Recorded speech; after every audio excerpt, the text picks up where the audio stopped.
안녕하세요. 돈을 공부하는 남자 수페TV의 수페입니다. 지난번에 엔화 투자에 대한 이야기를 드렸는데요. 많은 분들이 관심있게 봐주시고 질문도 많았습니다. 그래서 오늘 2탄을 준비했는데요. 엄청난 정보랑 투자 인사이트가 있으니까 끝까지 시청하시고 꿀정보 가져가시기 바랍니다. 엔화 투자를 간단하게 전략을 말씀드려보면 우선은 엔화가 900원 밑으로 내려왔죠. 이게 1000원까지만 올라가도 11% 상승이 나오는 겁니다. 그리고 이 엔화 투자뿐만 아니라 플러스 알파의 수익을 내기 위해서 S&P 500을 함께 투자하자고 말씀을 드렸는데요. 일본에 상장된 S&P 500입니다. 최근에 또 S&P 500이 차근차근 올라가고 있죠. 이렇게 두 개의 수익률이 난다면 21%의 수익을 챙길 수 있는 구조입니다. 어제 엔화가 800원대까지 떨어졌었는데 오늘 다시 올라서 900원이 됐습니다. 10년간의 차트를 보면 저점이 885원이죠. 지지선으로 900원이라고 보고 상한선을 115원이라고 생각해보면 지금부터 상승 여력은 28%가 있습니다. 앞에서는 1000원까지 올라가면 11%라고 했는데 보수적으로 말씀드린 거죠. 그것보다 더 큰 매력이 있는 상태인데요. 그럼 지금 그 엔화를 투자해서 11%, 28% 수익 플러스 알파를 위해서 일본에서 어떤 투자를 하면 좋을까? 이걸 찾아보는 게 좋겠죠. 지금부터 자세히 파헤쳐 보겠습니다. 시작 전에 이런 영상을 계속 받아보고 싶으시다면 구독과 좋아요 그리고 따뜻한 댓글 부탁드립니다. 여러분의 관심이 저를 행복하게 합니다. 감사합니다. 지난번 영상에서 가장 많이 해주신 질문이 일본에 상장된 S&P 500을 투자하는데 왜 환해지 상품을 사야 되느냐, 엔화가 많이 떨어졌으니까 노출된 상품을 매수해야 되는 거 아니냐, 이런 질문이었습니다. 이게 헷갈릴 수 있는 부분인데요. 이렇게 질문 주시면 제가 다 답변을 드립니다. 댓글로 답변을 드렸지만 영상 보시는 분들도 궁금하실 것 같아서 다시 한번 정리해 보겠습니다. 그리고 오늘 영상 보시고 또 궁금한 게 있으면 언제든 댓글 주세요. 질문이 가장 빠른 길인 거 아시죠? 모르는 건 물어봐야 다음 스텝으로 넘어갈 수 있습니다. 환해지 상품 투자 이유에 대해서 말씀드려 볼게요. 우리는 지금 원화를 가지고 있기 때문에 엔화로 먼저 환전해야 됩니다. 1엔에 900원을 주고 환전했다고 볼게요. 그럼 이 1엔을 가지고서 이제 일본에 상장된 S&P 500을 매수하면 되는데요. 일본 상품이기 때문에 엔달러 환율이 적용되게 됩니다. 현재 원달러 환율이 많이 올라가 있는 것처럼 지금 엔달러 환율도 꽤 올라 있는 상태인데요. 그렇다는 것은 엔달러가 내려오게 되면 우리는 손해볼 수 있다는 겁니다. 당연히 해지 상품을 투자해야겠죠. 그리고 나중에 엔화를 원화로 바꾸게 될 때 직접 환전하기 때문에 자연스럽게 환율에 노출되어 있습니다. 현재 엔화 환율이 많이 내려가 있죠. 정리해보면 엔화 환율로 인해서 20% 정도 수익을 내고 S&P 500 수익으로 10% 수익을 내면은 총 30% 수익을 가져가게 되는 겁니다. 그런데 여기서 해지 상품이 아닌 일반 상품을 매수하게 되면 엔달러 환율에 대해서 지금 내려가게 되는 만큼 수익을 반환해야 됩니다. 지금 많이 올라가 있기 때문에 하락할 가능성이 높죠. 그래서 해지 상품에 투자하는 겁니다. 엔화로 투자할 수 있는 미국 ETF를 간단히 짚어보면 S&P 500으로 3가지가 있고 나스닥 100 2개가 있고 채권도 아래 2개가 있습니다. 오른쪽에 수수료도 같이 놨으니까 투자에 참고해 보시기 바랍니다. 일본 사람들은 현금이 상당히 많은데 투자를 안 하고 있죠. 이게 문제가 되고 있는데요. 그래서 기시다 총리는 열심히 기업의 주가 부양을 위해서 부단히 노력하고 있습니다. 올해 부양책으로 PBR 1 이하 기업들은 대책안을 내놓으라고 이야기까지 했죠. 그래서 PBR 1도 안 되는 기업이 얼마나 되나 찾아봤는데요. 충격 그 자체였습니다. 미국은 지금 5%밖에 안 되고 유럽도 높은 편인데 24%였는데요. 일본은 43%를 차지하고 있습니다. 절반 가까이 PBR이 1도 안 된다는 것은 저평가 기업이 상당히 많다는 이야기죠.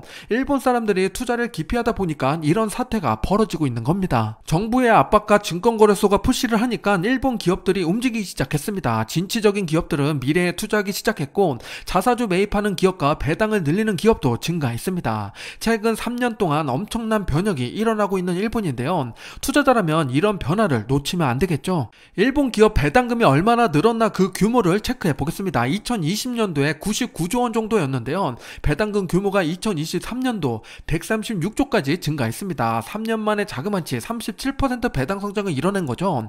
한두 기업이 아니라 일본 전체 배당금이 늘어나고 있습니다. 주주화하는 정책이 적극적인 모습인데요. 그럼 일본의 매력적인 배당주는 무엇이 있을까요? 간단히 살펴볼게요.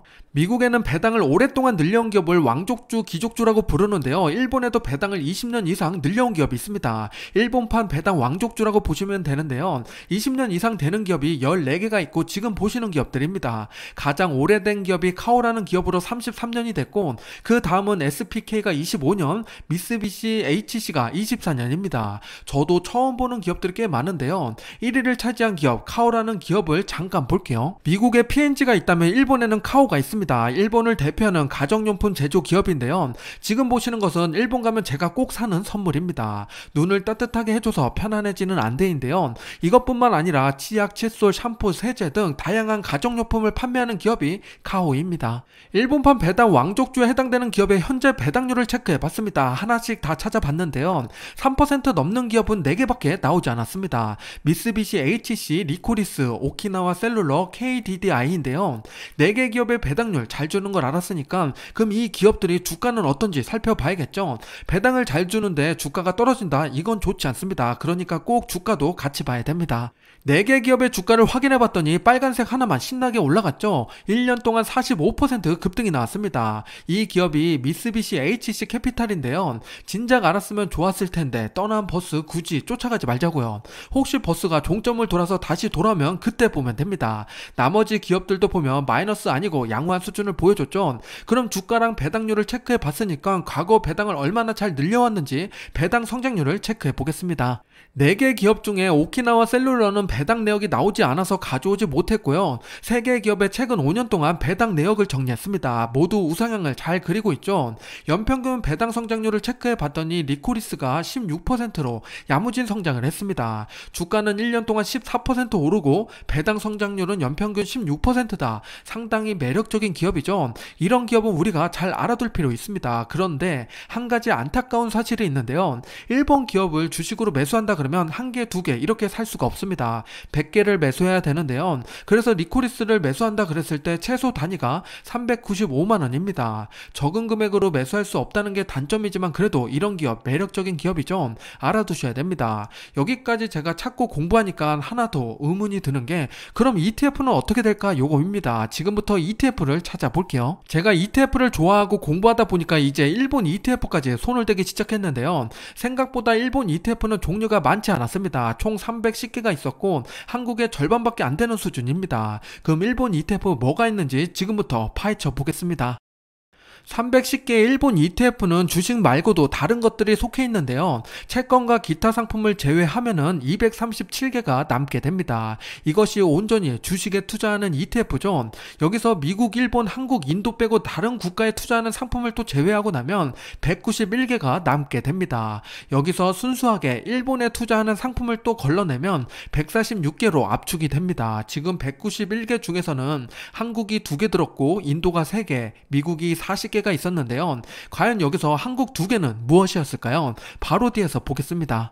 일본에 상장된 한국 ETF는 코스피 200 레버리지랑 인버스였습니다. 코드 번호랑 보수를 함께 적어놨으니까 투자에 참고하시기 바랍니다. 그런데 안타깝게도 인버스 레버리지밖에 보이지 않았는데요. 혹시 제가 잘 못 찾은 거라면 댓글로 알려주시기 바랍니다. 인도 상품은 니프티 50이 있었는데요. 인도 일반 상품, 레버리지, 인버스 합쳐서 3가지입니다. 인도의 미래를 좋게 보면서 엔화로 환차익까지 노리고 싶다 하시는 분들은 일본에 상장된 니프티 50 일반 상품을 투자하는 것도 좋은 방법이 됩니다. 한 가지 좀 조심해야 될 것은 보수가 꽤 높죠. 1%대입니다. 일본에 상장된 미국 ETF는 총 40개가 있었는데요. 대표적으로 S&P 500, 나스닥 100, TLT 해치 상품들이었습니다. 이건 앞에서 소개드렸던 상품들이고요. 추가로 배당 ETF도 있었는데 바로 뒤에서 볼게요. 일본에 상장된 미국 배당 ETF는 총 3개가 있었는데요. 첫 번째는 25년 이상 배당을 늘려온 배당 기족주에 투자하는 ETF죠. NOBL이 있습니다. 코드 번호는 2236이었고 총 보수는 0.3%입니다. 두 번째는 고배당 ETF로 유명한 DIV가 일본 버전으로 있었는데 2253입니다. 이게 지금 총 보수가 0.0275라고 나오는데요. 상장일을 체크해봤더니 23년도 7월 13일입니다. 아직 상장한 지 한 달이 채 되지 않았죠. 그래서 보수가 낮게 찍히는 거 있으니까 나중에 꼭 한번 다시 확인해 보셔야 됩니다. 그 마지막 세 번째는 DIA, 다우존스 지수 추종하는 ETF죠. 다이아라고 불리는 이 ETF가 일본에 상장했습니다. 2241로 있고 총 보수는 0.22%입니다. 일본 상장 미국 배당 ETF 관심 있으신 분들은 이 3개의 ETF를 참고하시기 바랍니다. 지금까지 일본에 상장된 다른 국가의 ETF를 말씀드렸는데요. 지금부터는 일본 ETF를 정리해 보겠습니다. 총 146개의 ETF가 있었는데 그 중에서 일본을 대표하는 배당 ETF 5가지를 추렸으니까 관심 있는 ETF 참고해 보시기 바랍니다. 그럼 바로 시작해 볼게요. 첫 번째는 일본 고배당 ETF인데요. 종목 번호는 1489입니다. 현재 배당률을 체크해 봤더니 4.1%고 배당 지급월은 분기별로 주는데 147 10월에 배당 지급합니다. 총 보수는 0.3% 정도 되고 배당 기업 선정 기준을 봤더니 니케이 지수에서 고배당 기업을 50개 선정하고 있습니다. 최근 5년 동안의 주가를 보면 2020년 코로나 때 저점을 찍고 우상향을 예쁘게 그리고 있습니다. 두 번째는 일본 배당 성장 ETF입니다. 종목 번호는 14942고요. 현재 배당률은 3.4%입니다. 고배당 ETF보다는 배당률이 좀 낮죠. 그리고 배당 지급월을 확인해 봤더니 분기마다 배당이 아니라 반기별로 주고 있습니다. 4월과 10월에 지급을 하고 총 보수는 0.3% 정도 됩니다. 배당 기업 선정 기준을 보면 배당 성장하는지 배당 컷 없는지 이걸 체크하는데 10년 이상 늘려온 기업을 투자합니다. 최근 5년 동안의 주가를 보면 앞에서 봤던 것처럼 2020년 코로나19 때 좀 반등을 시원하게 하고 21년 동안은 횡보했습니다. 그리고 나서 지금 현재 쭉 우상향을 잘 그려가고 있죠. 앞에서 봤던 것처럼 배당을 얼마나 잘 늘리냐 그거 기준으로 주가도 함께 늘어나고 있습니다. 세 번째는 일본 리츠 ETF입니다. 배당하면 리츠를 빼놓을 수가 없죠. 종목 번호는 1488입니다. 현재 배당률은 3.5%이고 배당 지급월은 369 12월입니다. 총 보수는 0.17%로 다소 낮은 편이죠. 그리고 우리가 배당을 어떻게 형성되느냐 그것도 체크해 봐야 되는데 도쿄 중심의 리츠 ETF라고 보시면 됩니다. 일본 부동산 무섭다고 할 수 있는데 도쿄는 또 다른 이야기죠. 주가를 보면 코로나 때 큰 하락이 있었지만 반등이 나왔습니다. 그런데 좀 아쉬운 것 중에 하나는 다른 ETF는 최근 5년 동안에 고점을 좀 높여가는데 리츠는 아직 멀었습니다. 이거는 글로벌하게 리츠가 현재 조정을 받고 있는 중이라고 볼 수가 있죠. 참고하시기 바랍니다. 네 번째는 일본 은행 ETF인데요. 종목 번호는 1615입니다. 현재 배당률은 2.7%고 배당 지급월을 봤더니 1년에 한 번 7월에 지급하고 있습니다. 저도 그렇게 손이 잘 안 나갈 것 같은 ETF인데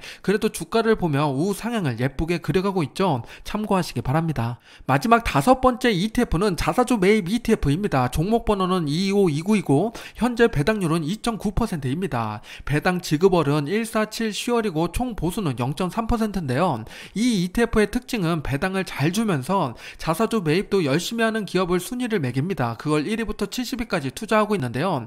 일본 주가 부양책이랑 딱 맞물리는 ETF죠. 그래서 주가도 야무지게 상승 중에 있습니다. 지금까지 말씀드린 5개 ETF의 자산 규모랑 배당률을 정리하면 다음과 같습니다. 자산 규모는 도쿄 리츠가 1조 8천억으로 가장 크죠. 압도적입니다. 배당률로 보면 역시 고배당 ETF가 4.1%로 높고요. 일본 정부 정책을 보면 배당과 자사주 매입에 신경 쓰는 기업에 투자하는 ETF가 가장 매력적으로 보이는데요.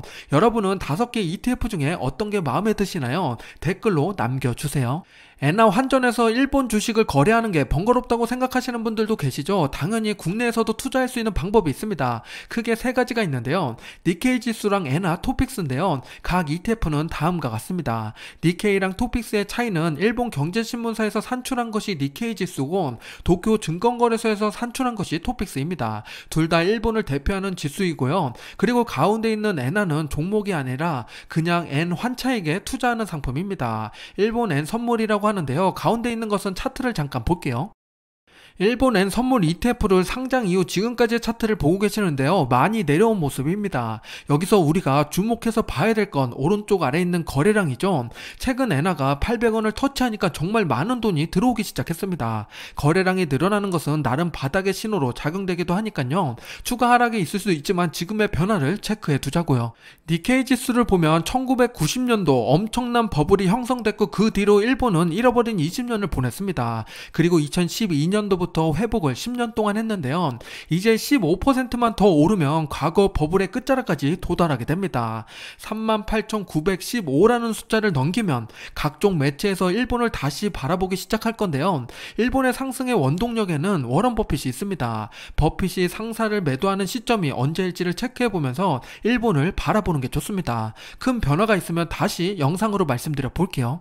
추가로 일본 투자로 인해서 세금이 어떻게 되느냐 이게 궁금하실 것 같은데요. 간단히 한번 한번 정리해 볼게요. 우선 해외 주식 투자는 모두 다 동일한 세금을 징수하게 되고요. 매매 차익에 대해서는 250만 원까지는 비과세고 그 이상부터는 양도세 22%를 내야 됩니다. 그리고 배당 소득세는 조금 다른데요. 미국은 15%인데 일본은 15.315%입니다. 그래도 비슷하죠. 이 두 개 알아두시고 투자하셔야 됩니다. 일본 주식 거래에서 한 가지 알아두셔야 될 게 하나 있는데요. 9시부터 3시까지 거래되는 게 맞습니다. 그런데 중간에 쉬는 시간이 있는데 11시 반부터 12시 반까지 휴게 시간이니까 이때는 주가가 일직선으로 띠 하고 가는 게 보일 겁니다. 그래서 이때 쉬는구나 라고 생각하시고 그 외 시간에 거래하시면 됩니다.